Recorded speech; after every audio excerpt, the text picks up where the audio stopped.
Hello, everyone, and thank you for joining today, whether you are live or you are catching the recording. Happy Friday. I'm happy to be here with you, and I'm really, really excited to share this new. The background of what I do is not new, but in this format and this focus about how movement is the new Montessori. I'm really excited just to put it and frame this for you, no matter what your position is with infants. I just think that this is a great, great addition to what they need. So let's get started. If you come in on the recording, I still would love to hear about you, who you are, where you live, what is your specialty. Are you an educator? Are you a postpartum doula? Are you an NCS or a nanny or any of these amazing things to work with babies? So, excuse me. So, why the brain needs the body first? Okay, that's what we're going to focus on today. And we're also going to focus on showing you where there is a gap that you can fill, depending on your actual career area where you are, the way you fill it, you might be able to adjust. But I want to point out this gap that exists for babies, and they're falling into this gap, and people don't even know it's there. And so this gap is between caregiving and the clinical needs. And so there's a space there. And so, two things I want you to hopefully take out of today is why movement is the new Montessori and why the brain needs the body first. We're going to talk about that. And we're also going to include this other side of me showing you this gap and where it is and what it is and how you can contribute to filling it.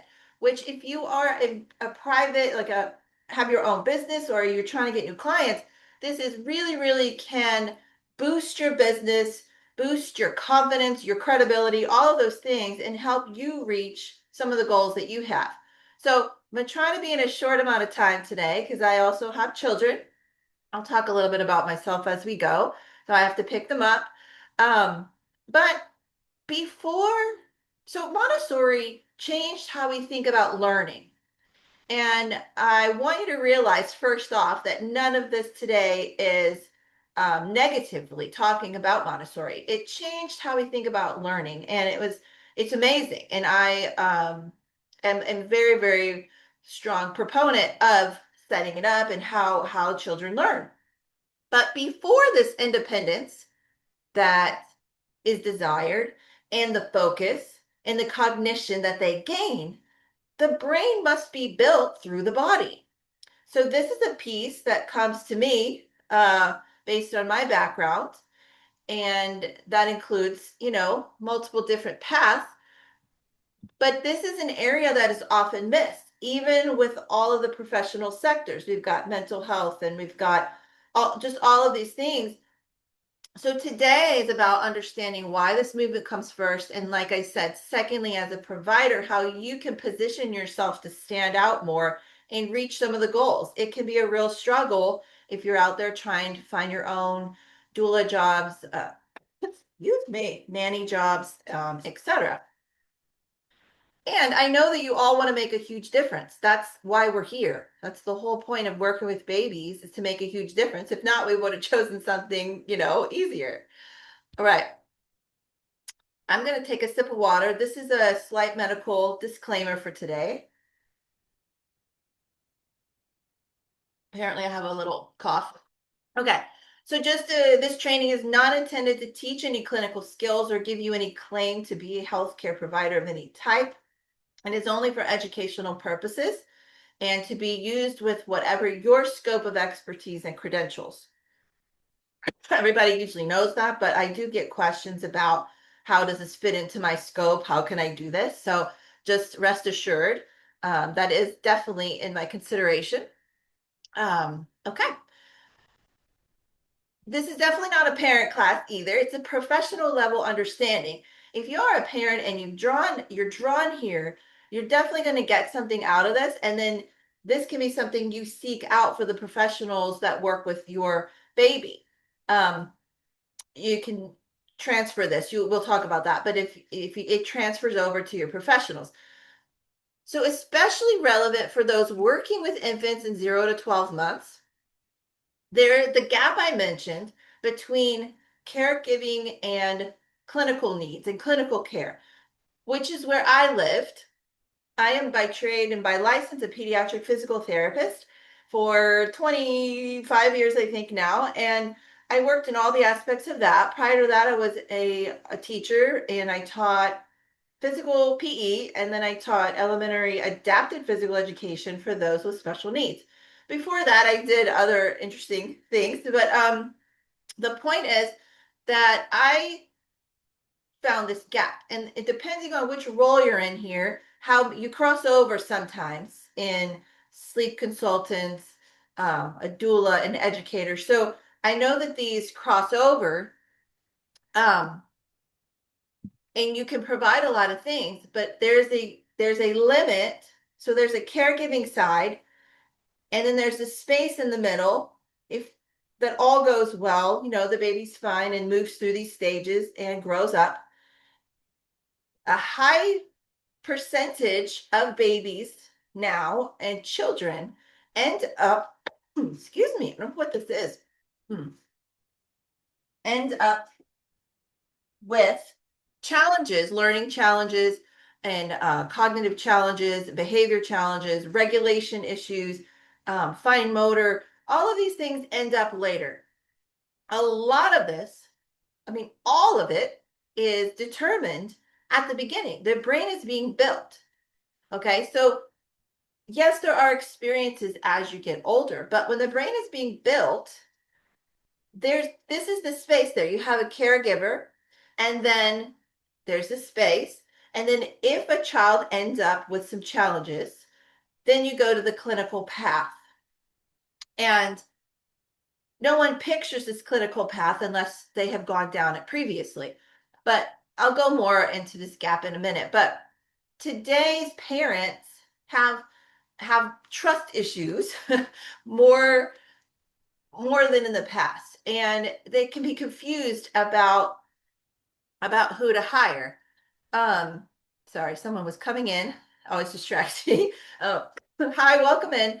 So even so they have trust issues and confusion, because what happens is there's so much information coming at everybody these days, from AI, and no one knows what's true and who knows what they're talking about and all of that. So when they have an immediate need, they're trying to hire for, so childcare, or the baby can't sleep, or a doula, or whatever, IBCLC for breastfeeding. They're only focused on that, and so when they find someone that fits that scope and that box, they have a hard time addressing the gap that I just mentioned, the gap between just caregiving and a clinical need. And so you can get kind of, this can cause a lot of resentment, frustration, especially if you're a provider who has experience and then you try to tell a parent, hey, I really see this, there's something going on, let's help your baby. And it can really go downhill fast. It's a difficult area. So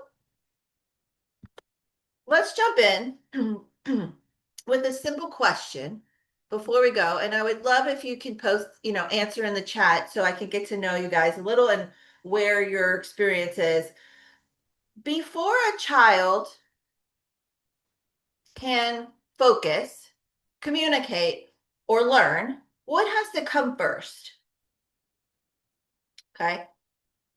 Most education models, start at the top, like with these things. A lot of stuff out there does say talking with your baby. They need to see your face. And a lot of that today gets replaced by online videos like Miss Rachel, who, not downing Miss Rachel, but we're talking about what most education models start with at the top. Before you can focus, communicate, and learn, goodness. Child needs attention to learn. They need language to learn. They need routines. They need teaching. So development to achieve all of these things actually starts at the bottom. It starts before all of this. So while some of that might be true, right? These things, it's not like these are bad, right? Well, some of that might be true.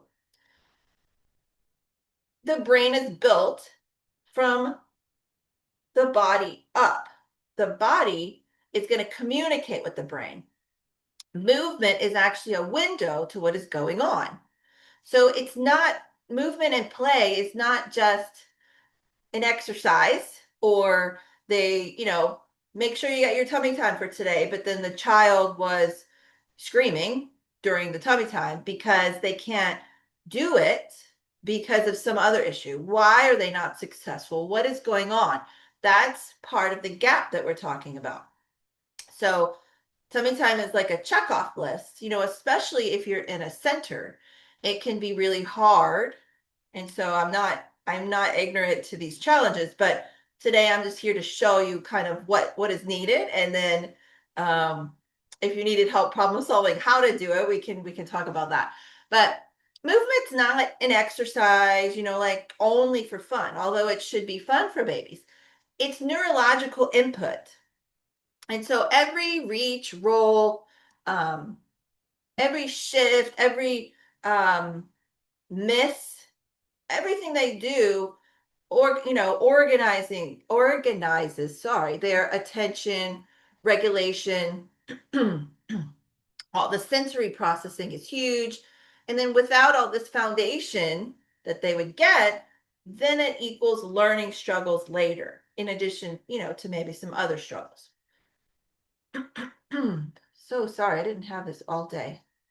Um, so why Montessori was revolutionary is that it created this knowledge that wasn't there before, that learning should be hands-on, and which is amazing, and then child-led, which is great. The first two, I'll pause there. And if imagine if the child can't do a hands-on activity. So a baby, let's picture a 6-month-old, should be laying on their here on their little activity center, and they should be able to kick things with their feet. They should be able to roll over. So they should actually be able to prop, but that's kind of like kids are missing all these things. Um, they should be able to do this. They should be able to do all these hands-on activities, getting things. And typically, in developing, typically they should be able to do a child-led, right?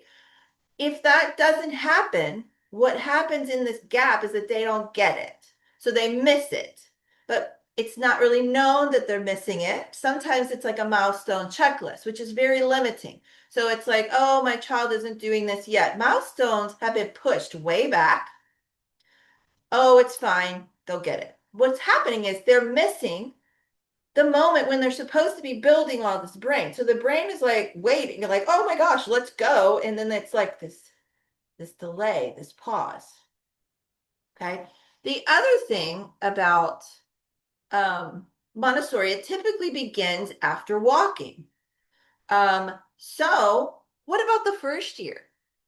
What about that first year when it's all being developed, when it's all being created in the first place to develop that child who then can go into the amazing Montessori area and utilize the hands-on, child-led, sensory-rich environment, and then it's like their brain goes on fire, right? So not all children get that space. So again, pointing out, showing the gap a little bit. Jot down any questions you have. You can pop them in the chat while I go, and then I'll have a little time, hopefully, for Q&A. Also, I give a way that we can talk later if we need to connect after. But yeah, feel free to jot some questions in there. So is this kind of, I haven't pulled it all together yet, I know, but is this good for you? Is this connecting for you? Are you seeing what where we're going with this? Is this good? I would love to know. So answer this question for me. After you answer, is this landing for you? Is this good?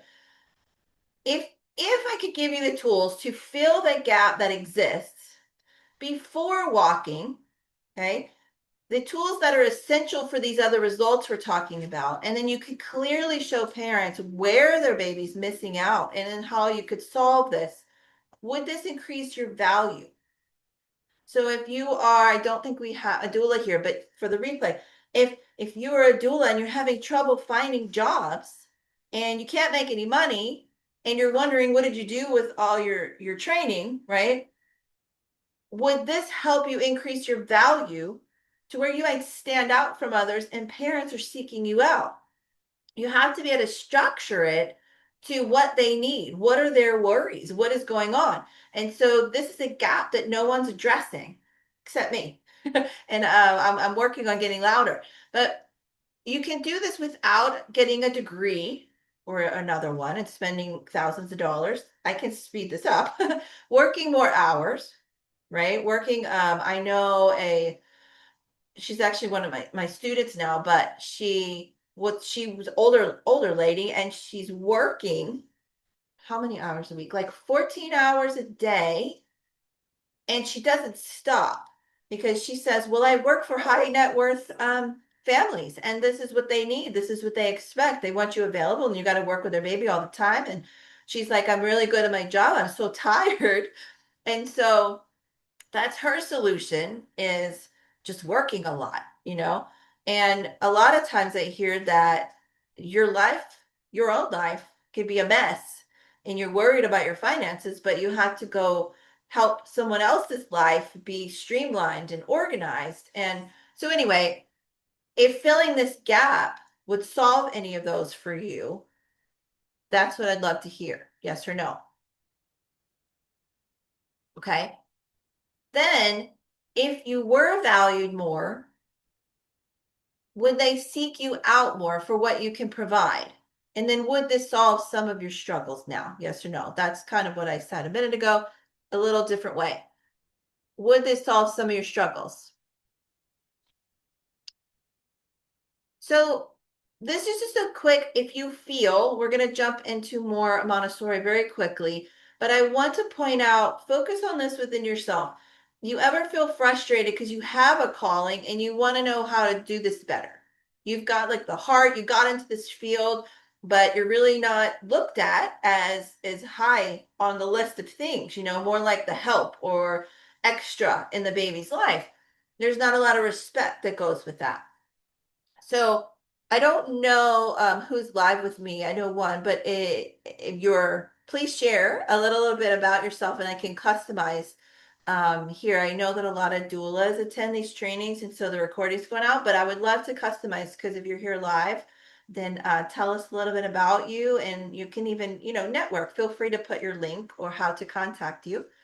Um, Talking about this very quickly is feeling like you should be further ahead in life by now. I have a NCS, very well trained educator, and she had to choose. I won't mention the country name, but she had to go work, or she chose to go work in a country that is famous for parents coming to party. And she did this because that's how she could make some money to survive and to have a good life. So she's like, this is going to be great. I have parents who travel from all over the world and they go here to party. And then she realized the problem is they don't care about the high services that she can provide. They don't care about that because all they want to do is party. She's like, they just want me to take care of the babies so they can, go out and do what they want to do. So she's like, I'm not fulfilled. I'm not using any of my great stuff. They don't care about it. So that was just one example that stood out for me. So earlier in my career, I didn't think that I could change the system. I'm as a pediatric physical therapist, I was in the system, and you may or may not know, the clinical side. I thought I could make a difference in this space here, and that I couldn't move out of it. I couldn't move into, open up that space of my role.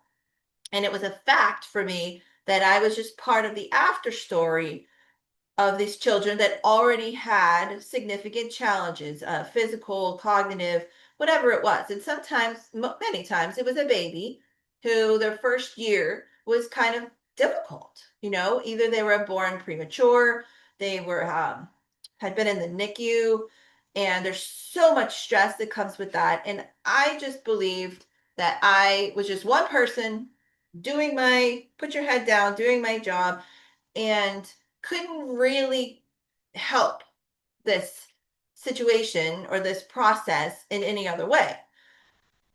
But then I worked for more time and more time, and it just is something that I was like feeling it. And when I started seeing private clients, I got to see it even more. And I was like, I got to figure out a better way for this. So the issue I found wasn't that I couldn't help, it was the help was coming too late.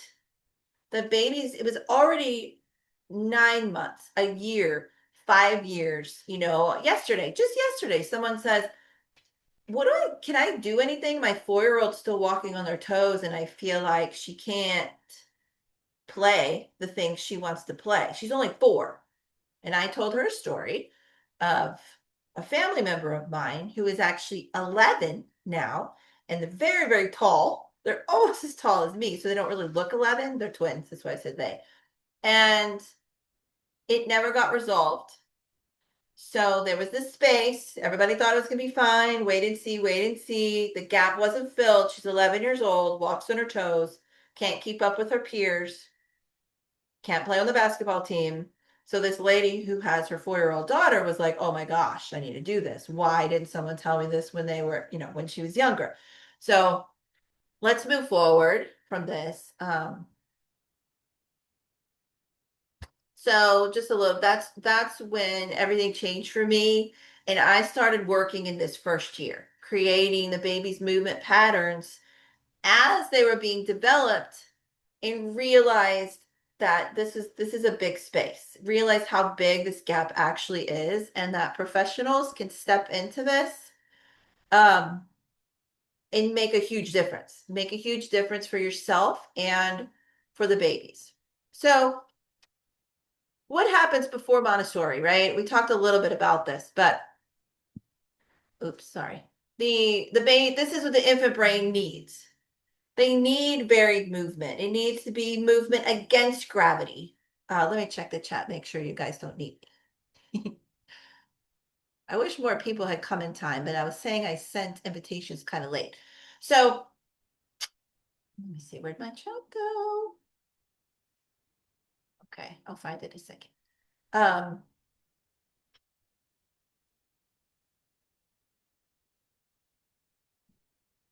um, it won't show it to me right now. Okay, so the brain before, like Montessori, we talked about comes after 1 years old. So before that, in order to do all of those amazing things, the brain needs these things. Effort with success, effort with, oh, that didn't work. Trial and error builds the cerebellum. Okay, back here. And also the corpus callosum is in between both hemispheres. And so the connections have to be crossed over like millions. And so they're not used, they go away, called pruning. So the infant brain is needing all of this varied movement against gravity, exploration. A big thing is primitive reflex integration. So sometimes babies can be late in birth, so emergency C-section. Sometimes the reflexes weren't on time. They weren't there. Why? Sometimes we don't know. Sometimes in utero, right? So then if they're already delayed, we look at the birth story. We look at, okay, we note that. Why did that happen? We don't know exactly, okay, but it did happen. So now there needs some catching up, okay? That is not going to happen on its own. And that's kind of a big myth that I talk about. So that the brain is needing all this varied movement and exploration, and the baby is not able to do that, the baby is missing out, and the baby is in this gap that I know I personally don't want any baby left in that gap. I want to be there. That's where I work. That's where I want to be.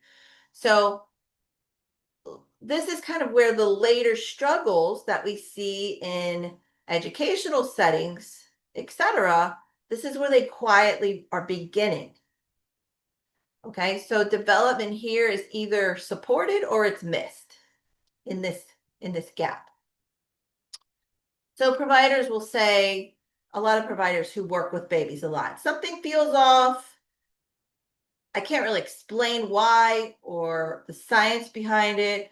They don't tolerate these things well that I try to do, or they struggle tummy time. Parents will say that too. They struggle. She can't do it, so we can't do it. She cries and screams, so I'm not doing it. They'll figure it out. So you go in a parent chat, you type that.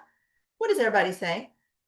My child did the same thing and they were fine and they were, oh, well, let's see, they'll say they rolled at like 8 months and it all came together.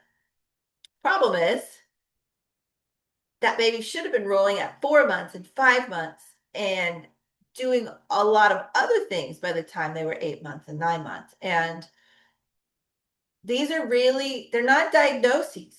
Because remember at the beginning, I did say disclaimer for you, this is not outside your scope. Right now, I'm just pointing out the gap that exists. So these things, they're not diagnoses at all. These are early signals. So the reason they're not diagnoses is because we're in the gap. The gap. Caregiving over here is feeding, sleeping, changing, giving love, nurturing. Over here is the clinical diagnosis. We're here in the middle.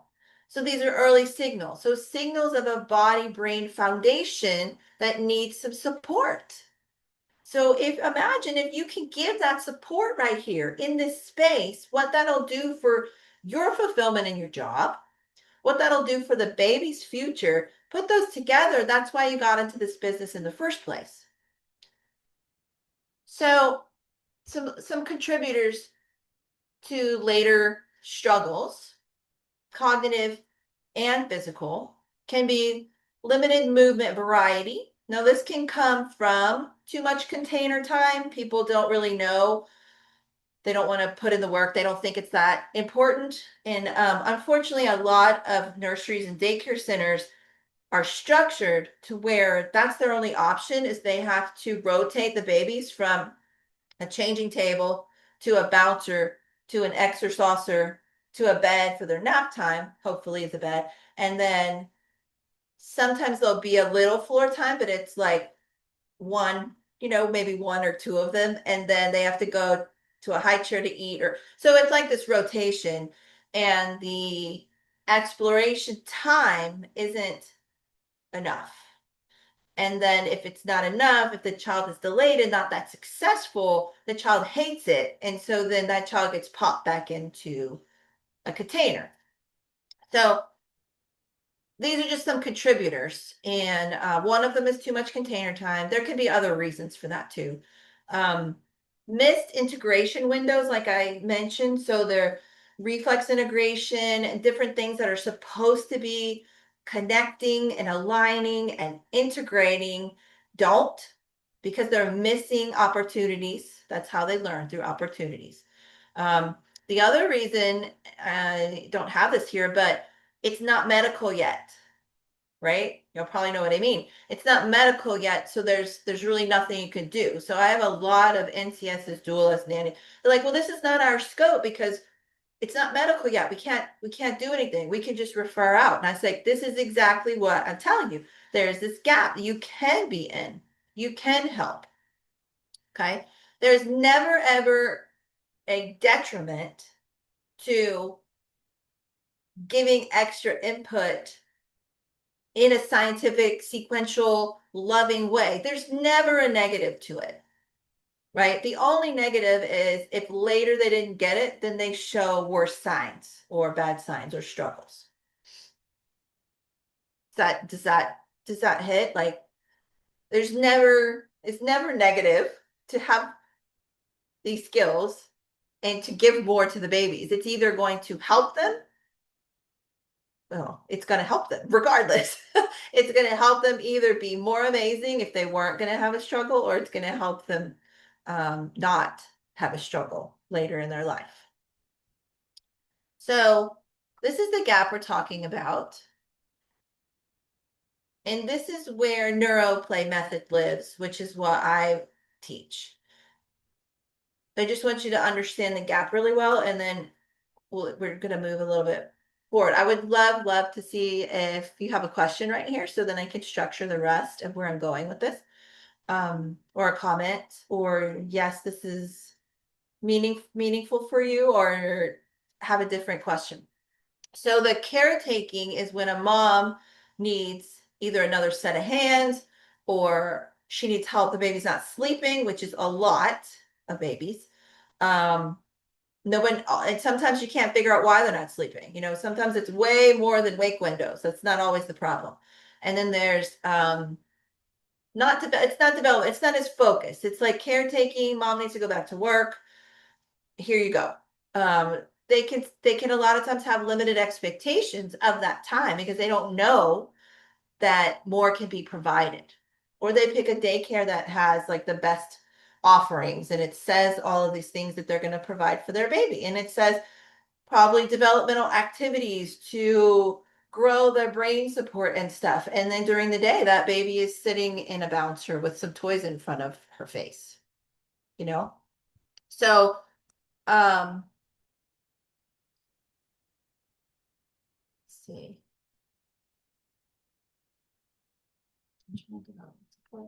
Awesome.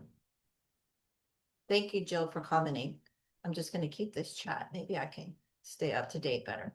So anyway, the clinical care over here is often late. So even me as a PT, like I said, it was late. It was like, okay, let me try to solve the problems that this child has as best as possible. So movement being the new Montessori is correct movement patterns. What it does from the beginning is organize the nervous system as it's being developed, which is called regulation. So a baby is not able to be regulated. That's not a skill that they're born with. And so the movement can prepare the brain as it's learning, prepare it for higher level learning. But when I say movement, we're going to talk about on the next slide is sequential. Where did my number one go? Okay, my number one went away for some reason. So I want to talk to you a little bit about the neuroplay method and what it includes. Number one is a movement sequence that the baby gets every awake time period, or if you're in a daycare nursery type of setting, the baby's going to get it in between other things. So I know this, you might be going to a staffing and all of that. I get that. Okay. I can't solve all the world's problems in one day. Just kidding. So the first thing is movement sequence, which provides a structure of what they're getting. So they're getting all of the things that they need to grow their brain and the connections.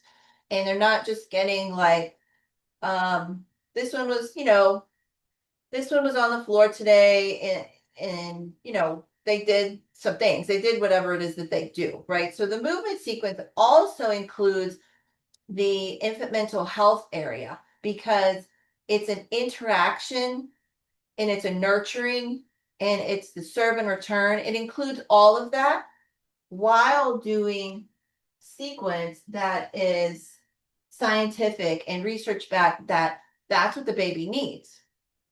Okay, this is not a, what do I say? This is not a clinical thing. Okay. I'm gonna go a little bit fast and then I can customize for what, if you want me to go back into something. So the second one will be really based on this sequence. Okay, so there's a lot of things online, on Instagram, TikTok, or it's like, do this activity for this, go move your baby. Let's see, here's a pre-crawling activity. So it'll show that. And it's not that it's bad. I'm not saying this activity is bad. Some of them are, but so a pre-crawling activity, do this to promote this, right? The thing is, like, it might not work. if it might not be appropriate for that age baby, or that baby might not have had any of the pre crawling skills. And so I had a mom, Bethany, actually, who found me. I forgot to mention her. And her baby was 9 months old, and our sons met in preschool, and we didn't know each other.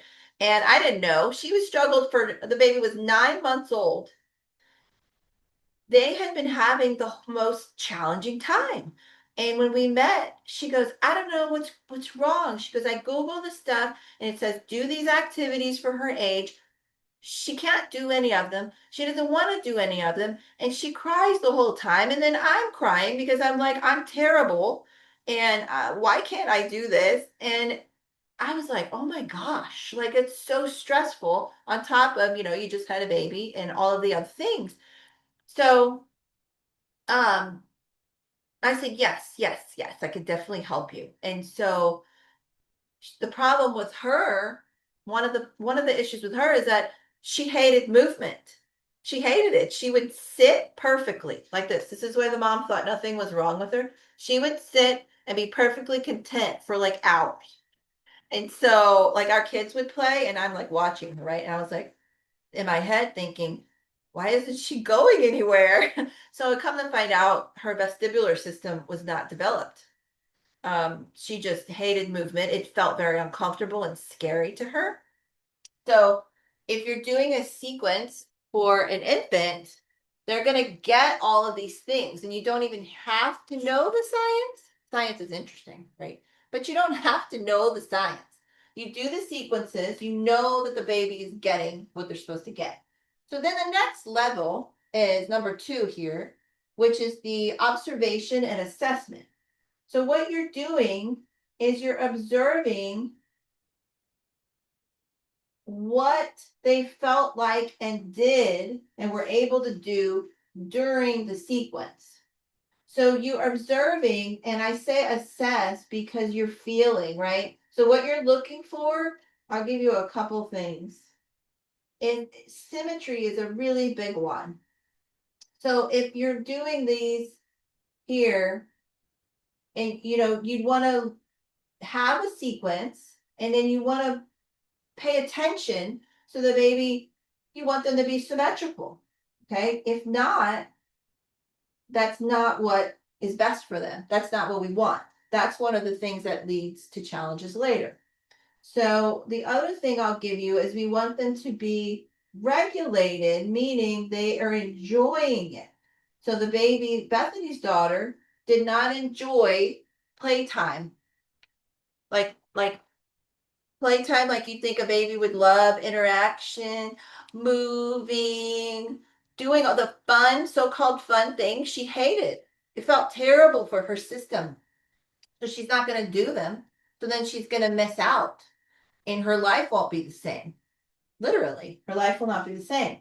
So regulated for me for a baby means like they're happy, they're engaging, they're just loving it. There's no fighting the movements. Loving it doesn't look good.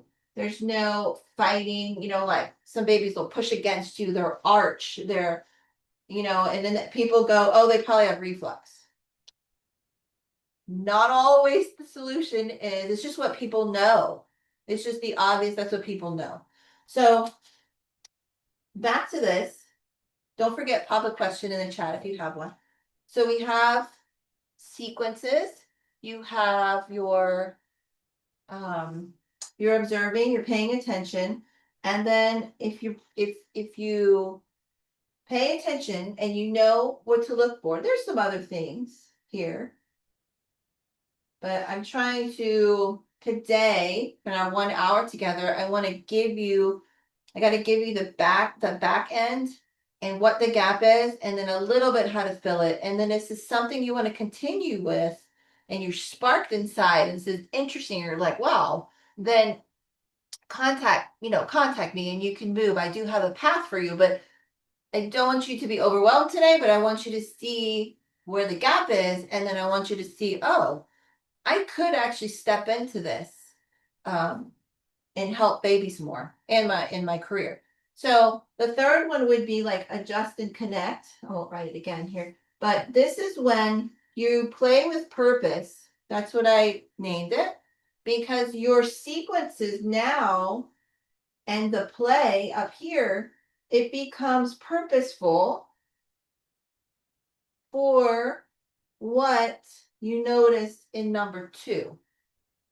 So it becomes purposeful for what they needed from your what you observed. So you're still playing. It's still going to be play, which is why it's in your scope. And it's just going to have a little bit of a purpose. So then that baby can actually be reconnected. So magically, their primitive reflexes can integrate. Okay, now I want you to see number 5 as refer. So this does not mean everything's going to be solved. And if a baby has a significant condition, like hemiplegia or something, that it's not going to go there. It is. So I just want to make sure I say that. So number 4, real quick, is really, really important for the credibility piece we talked about and gaining the trust and respect. I didn't go into that as deeply today, of where some struggles are for you guys who are infant care providers, but this is a lot of times where those struggles can be solved for you. You can elevate with more credibility, and then it's an obvious choice to that you trust you. It's not even questioned. Okay. So if you communicate all this, if you know what all this is, and then you communicate it with confidence, then that's what sets you apart. Okay, this is to set you apart. It also helps the babies because parents aren't going to listen to your recommendations if you can't communicate with confidence. They're going to easy to blow you off. Trust me. I've worked with a lot of parents. And then I'll touch on number 5, just so we're complete. This is when something becomes out of your scope. You have done sequences, you have noticed some things, you did purposeful play, but you're not clinical. And this is where communication is even more crucial because this family needs some guidance on maybe a streamlined path. You can streamline this for them to make life easier because you know what's going on. You know that you've tried these things. You know that it's more than that, and then you can know how to say it in a way because this gives you so much background of where you're coming from.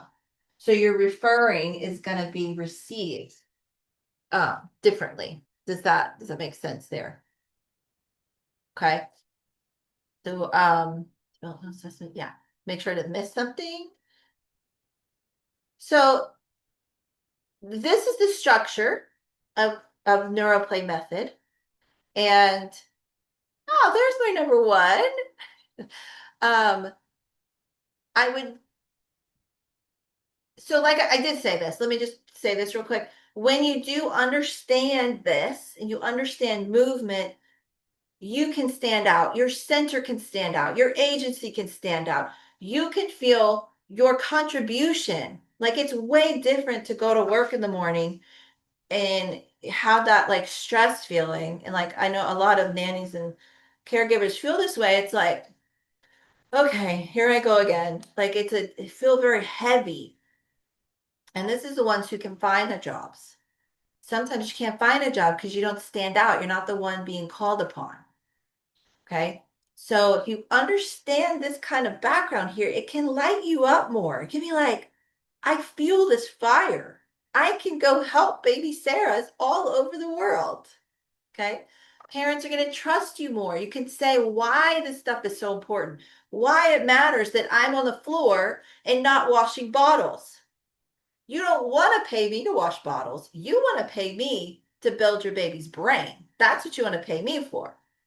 Okay. You're not going to be just to help because you can speak like this. You're going to be excited about it. Okay.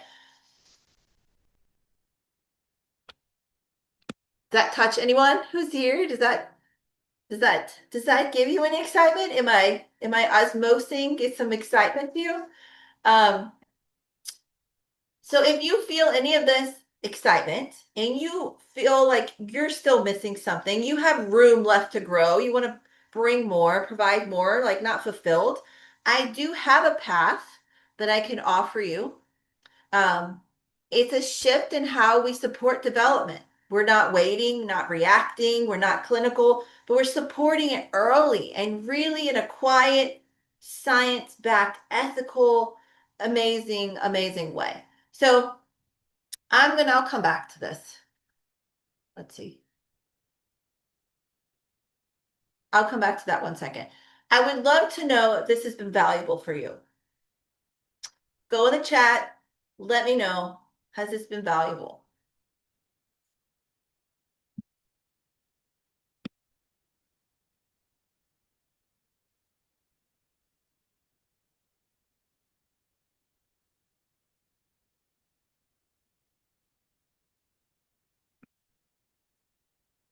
Okay. So how do you learn this? How do you learn this? So there's a couple different paths, the neuroplay foundations or the consultant path. Um, the other thing I want to, well, that I'll tell you that in a second. There's the foundations and the consultant path. So it teach you movement and brain development, the observation that we talked about, and assessment, the language part, and then the ethical referral, like how you streamline and help babies. So I want to ask you if it would be helpful for you to talk with me about how you can step more into this for yourself. This was only 1 hour today, but if it would be helpful for you to talk with me about you, how you could expand your role and get more of the things that you want that you're lacking, if you feel like that would help you, I will add my calendar link to the chat shortly. And I've opened up a few spots and you can talk with me 20, 30 minutes and let's customize this for you and see how this could help your life. Okay, I'm gonna pop it in the chat. For those in the recording, you should be able, oh, it's not letting me copy it, is it? You should be able to see this. I will put in the chat shortly. So you can go and book a call, book a little short time with me if that feels like it will help you. If you own an agency or a center, then you could also book this spot if you want to talk about your center or your agency because there's some different options when it's for a group. And I would love to support you if you feel like that would be helpful for you. So just a moment about what has this done for me personally after creating this and working in this way. There was a 6-month-old who found me because I talk to people everywhere. So we met in a bathroom with her mom. And anyway, we worked together for a little while. And after a very short time, I'd say a month or two, she told me the baby was able to cuddle with her dad for the very first time. I didn't even know that that was a problem or a goal. It was not on our list of things. And this baby had received lactation support and chiropractic support from a local well-known place. And I didn't know that when we met either, but that was just amazing because that's something that might have never happened. The baby's her sensory system wasn't organized. And so the other thing that I love most about having created this is that I get to help caregivers and providers to go on and help change the futures of babies that I would have never met. So me being my little self over here in Texas, I can help babies that I would have never met all over the world. So I have some great stories of how that has happened that I'm happy to share with you. Our time is almost up, but I definitely have some success stories in that area. Another really, really touching one was a loving relationship between we created this and she didn't even know it was missing because she was a first time mom and once we worked together and she's like I didn't realize I had a really frustrated baby and she was really aloof and I was wondering what was wrong with me because I couldn't connect with her And that was just an amazing outcome. That and something really, really cute she sent me when she got a little older. She's like 2.5. She sent me a video of when she was a baby. She was watching the videos on her mom's phone and she started doing the sequences with her baby doll. It was the cutest thing I've ever seen. Um, Anyway, real quick checkup on the 9-month-old that I mentioned. She did go on and excel in gymnastics with her typical functioning peers. She was not in the special ed classes for that. Her movement, her sensory system. Um, so that was really, really awesome also for me to see and for, for me to contribute. So again, we said this already, but please let me know if this was valuable for you. And it was lovely, lovely meeting you who were here live. And I do have a free guide if you can grab it before you go. Here's a free guide called The 5 Truths About Development Authority and Being Taken Seriously in Infant Care. You can download it at this link here. I don't know if it's live right now. Someone told me that earlier. So I can send it in the email that you'll get this recording. I can send the link again. And then also, I'll send you the link to my calendar in case you want to book a call with me. So I am here for you. How can I help? If you have any questions, I have a few more minutes. Thank you so much for being here and for watching this recording. And let me know what stood out for you.